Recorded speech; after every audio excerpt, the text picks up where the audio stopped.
Well,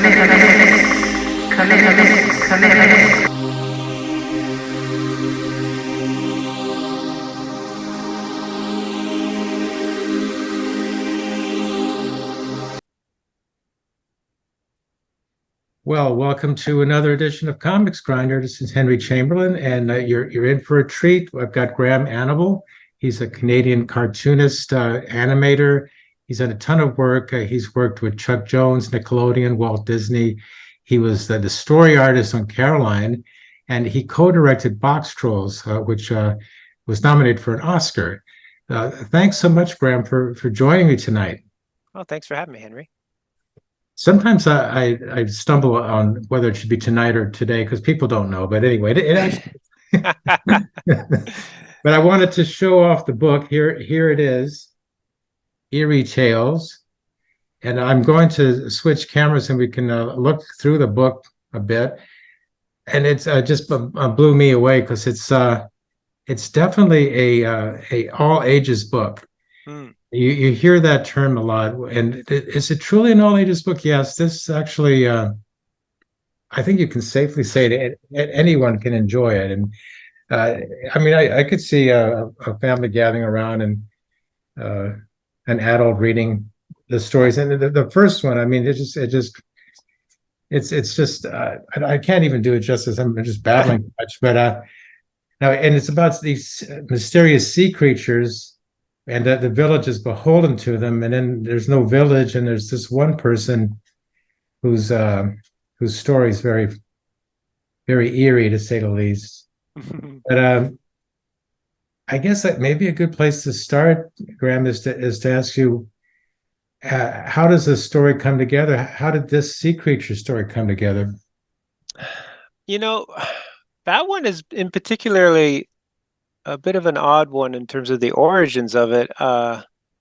Long ago, I mean, this book, I guess when you sort of track from like when I first had the idea to even make this book to us here today, I mean, it was about 6-7 years ago. And a long time ago, I knew I wanted to make a horror comic, and I just started jotting down ideas and thoughts about what different little horror stories could be. And I think it was really just the design of the fish people in this that really, I knew I wanted to create a story around that, have an excuse to draw that. And I know earlier you were saying it's truly a book for all ages.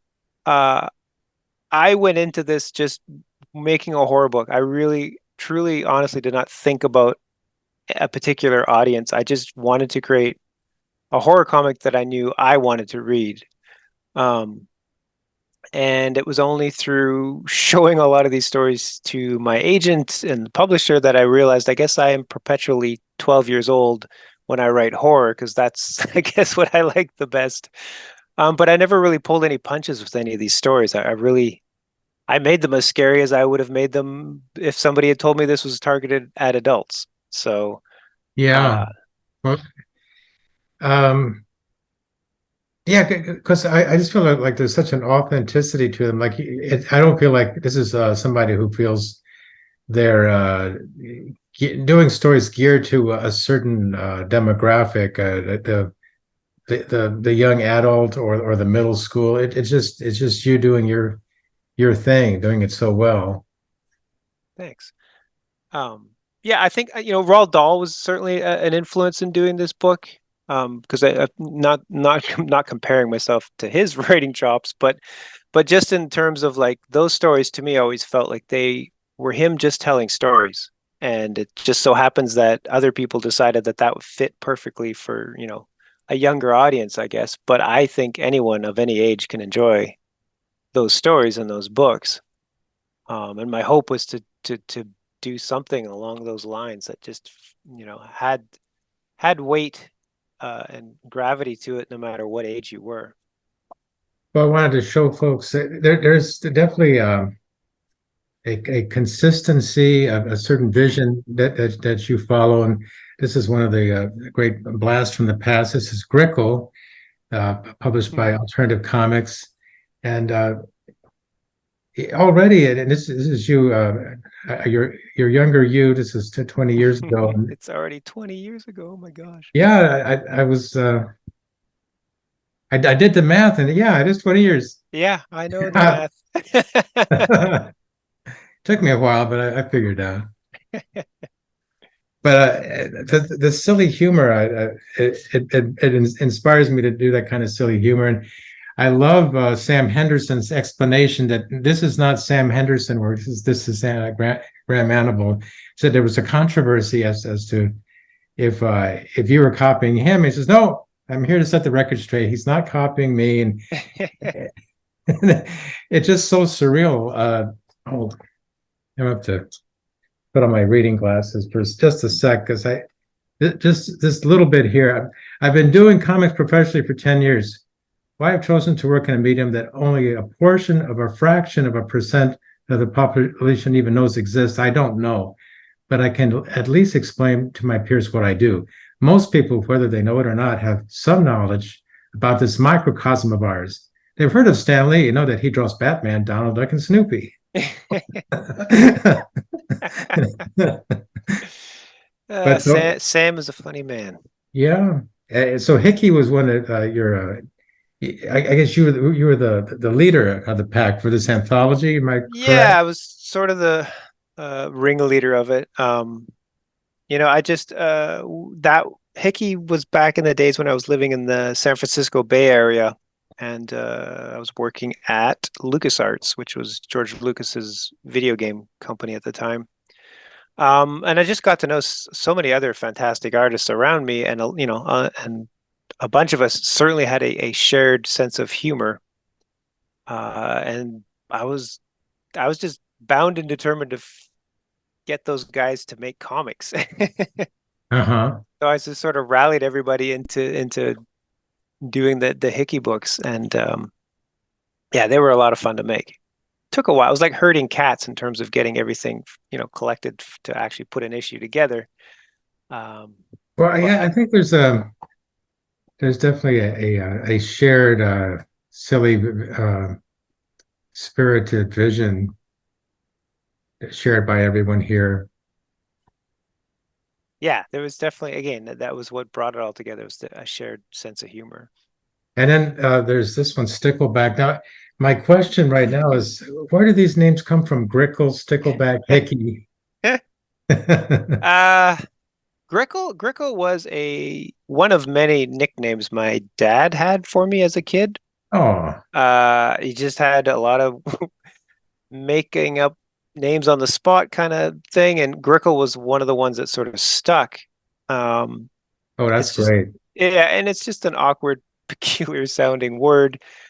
And when I first did a bunch of those short stories and I was going to put them together in a book, I was kind of like, I don't, I wasn't sure what to call the book because it was just like such a mishmash of different ideas I had that the word Grickle just seemed like the right umbrella to put it all under. So that's kind of where it started. Yeah, it made me think of something that is part of a shared language within a family. Like they'll just make the same Hmm. sound or something. Or imagine maybe Mr. Magoo came from that kind of thinking. Or Yep. just as one of so many examples I could provide. Um, I wanted you to maybe share with us, just to give us a little bit of a taste of the oh, there's my other self, is that rabbit. Wait a It's a second. nice drawing. Yeah, Albrecht Dürer. Mm. Uh, okay, I'm back. So maybe you could give us a taste of what it was like for you starting out as an animator, and Mm. uh, you could share that with folks that are starting out themselves. Sure. I kind of came to the process of animation a little late. I discovered I didn't really animate anything growing up and all the way through high school. I was always much more dead set on being a cartoonist or a comic artist of some sort. But uh I don't I loved film. I loved film a lot, and when it came time to figure out what I was going to do after high school, a lot of folks told me that this is up in Canada, Sheridan College, just outside of Toronto, was like the greatest place to go for animation. Oh, okay. And again, being Canadian, I grew up watching a lot of NFB animated shorts. And there was one artist animator in particular, Richard Conde. He did a short called the Big Snit, and I don't know if you've seen that. It's like it came out in the mid '80s. It was Hmm. nominated, I think, for an Oscar. I don't know that it won it. Can't remember. But I love that short so much, and I was really like, that's what I wanted to do. I thought that thing was like one of the cleverest, funniest things I'd ever seen, and I knew that I loved comics and I knew that I loved film. So I was like, okay, well, put those things together and you have animation. So I applied to Sheridan knowing nothing about the actual process of it. And I thankfully got accepted because I heard later that they're pretty strict on which portfolios they accept from high school students and whatever. Anyway, they let me in the doors. And that's when I really began to learn what animation was all about. Like I remember walking into class and so many of the other students there were so uh, immersed in the world of animation. They all had their Illusion of Life books. They knew all the nine old men from Disney. They knew the whole history of American animation. I just didn't know any of it. I still feel like I'm learning as I go. But in some ways, I guess the lack of reverence for a lot of it helped me because I didn't sweat stuff so much. I wasn't putting Yeah. myself up against comparing to certain ideals and things. I really just wanted to make stuff move and make stuff funny and interesting for myself. And I've just always kind of pursued that line of it. I feel like yes, there are a lot of established rules and there's a ton of history to be aware of in animation, but at the end of the day, you're putting on a show for people. Yeah, can you entertain them? And it doesn't really matter how you get there. It's just having an eye and a knack for entertaining people, I guess, with timing and stuff. I really do love I love working in comics, but I do love working in animation too because the that marriage of sound with visuals, Hmm. there's just nothing like it. I really love tinkering with the sort of sound design aspects of stuff in film. I don't know, Henry, if you've watched, like I have a YouTube channel that I've done for, I was about to mention that. There's such amazing examples right there. yeah, I love that aspect of it of just tinkering with how you work sound to tell stories with those visuals. And yeah, it's just different from comics and it gives a different satisfaction. I don't know. I like playing in both worlds. Well, yeah, you get to add a little extra to the comedic timing, a certain sound or something that comes up, or it enhances the eye roll or whatever the character's doing. Hmm. Yeah, I was going to mention Down by the Bay. It's just one example of that treasure trove of animated shorts. Can you tell us a little bit more about your animation? Do you specialize in shorts, or it could be anything for you? It could be anything. I mean, those shorts happened because long ago when I started to work on Coraline and was doing storyboard work, at a certain point in that process, the director Henry Selick wanted all the story artists to do their own cuts, their own edits of their boards instead of pitching them and actually just create a little animatic before it got sent down to the edit department because in his mind that would help sort of lock in some of our specific timing and things and the editors would know exactly the timing of certain ideas and gags. And so I was in a situation where I just had to learn how to use we were using iMovie at the time. It was a really early version of it on the Apple.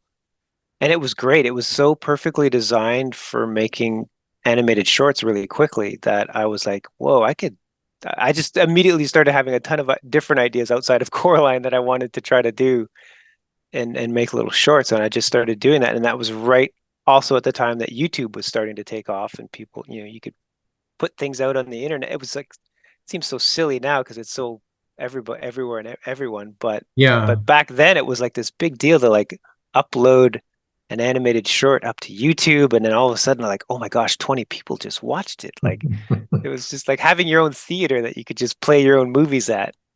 Um, so it was kind of thrilling back then, and I just kind of have never stopped doing it. I haven't done an animated short for a while now. I've been chipping away at one for a couple of years, but life gets in the way. But yeah, I love doing it. Let me jump to Box Trolls. Can you tell us a little bit about the creative journey behind that? What you did as a co-director? Uh, it was a wild experience. It was harrowing, but I'm so happy. I'm so thankful to have had the opportunity to have been at that level of it and see it. I've always told people that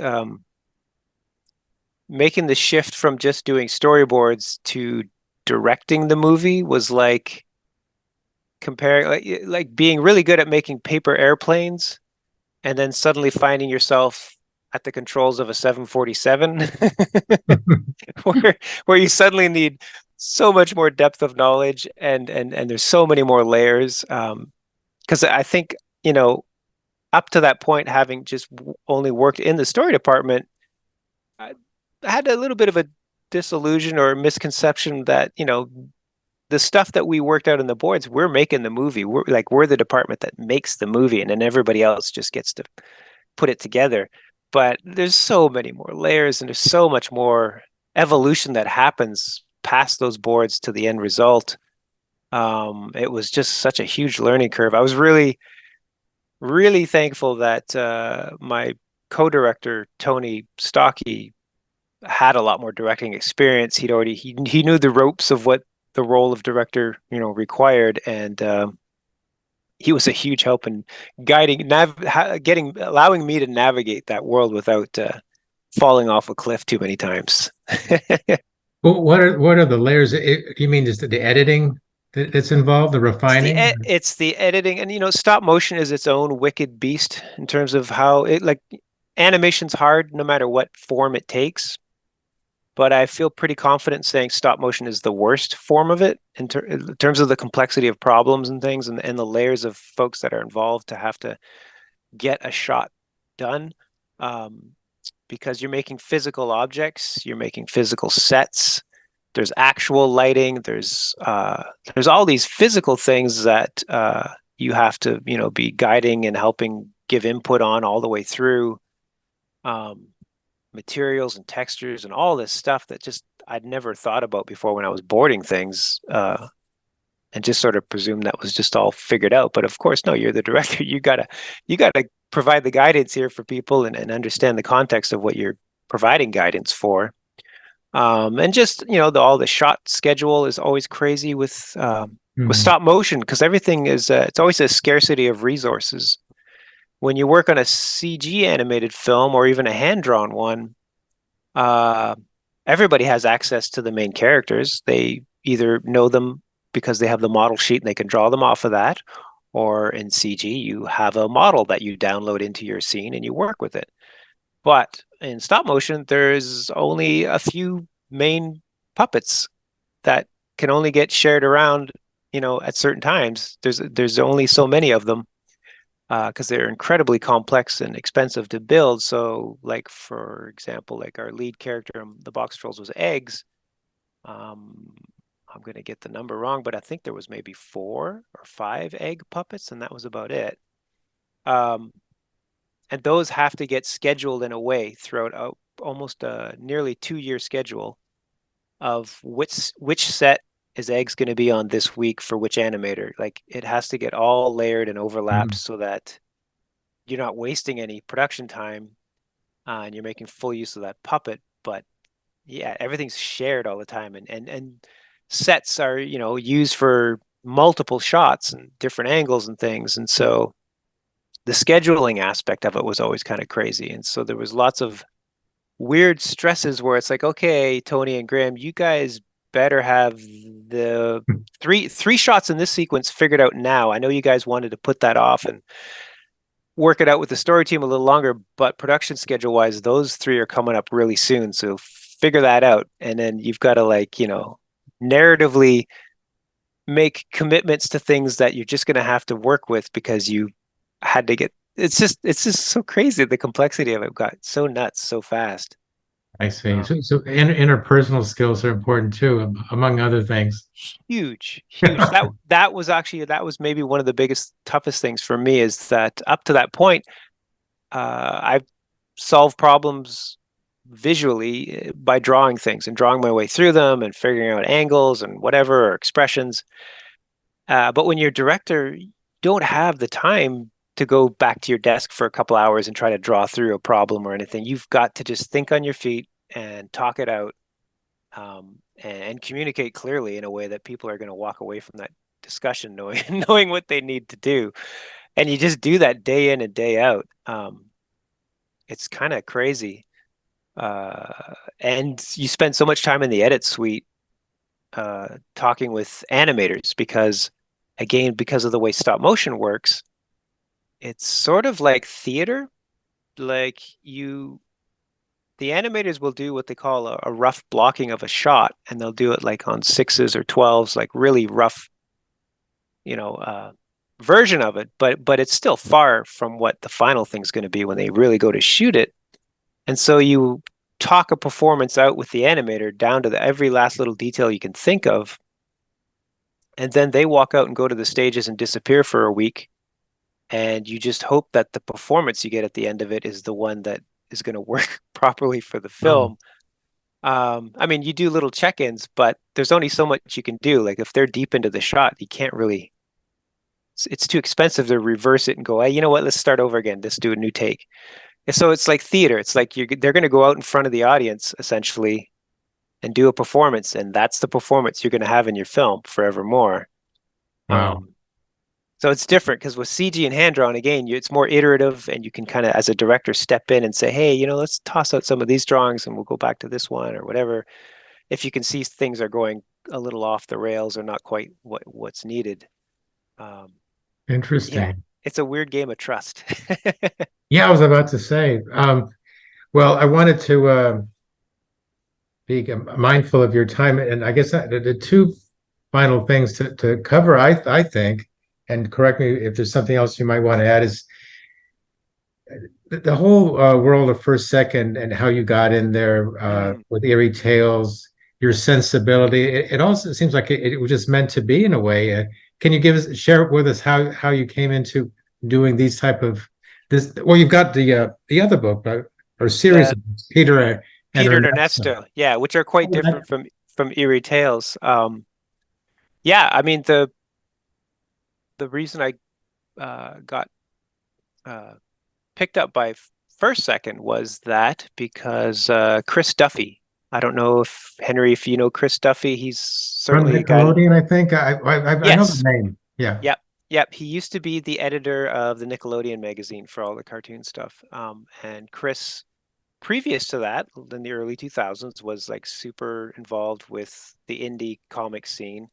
So he sort of knew the whole network of like indie comic artist people back in the day. And when he was editor at Nickelodeon, he brought a lot of us in there to do little gag strips and Yeah. stuff. And it was great. It was so much fun working on that stuff. Anyway, Chris then at one point edited, I want to say fairy tales or fables. He did a number of things that were collections of short stories, comics, again, done by this whole cast of different indie artists. And I was one of the ones that did, a couple of different short stories for him for those things. One story in particular was that I did the Goldilocks and the Three Bears, and I did it completely wordless because that's what Chris asked me to see if I could pull it off. And I was really happy with it, and it came out fun. It worked, and apparently everybody at First Second really, really, really liked it. Oh. So they made it known that, hey, if you ever wanted to try to do a wordless graphic novel, let us know. And so Peter and Ernesto was my attempt to do a wordless graphic novel at the beginning. And then it became kind of clear that I was going to need a little dialogue. And then it became even clearer for First Second, like, you know what, this is perfect material for early readers. because there's not a ton of dialogue. It's very visual, but there's a little bit, and so it's just kind of, it was like this right level for what could work as an educational tool for kids. And so yeah, so I did 3 books of Peter and Ernesto, and it was great fun. And I hopefully maybe we'll end up doing some more in the future.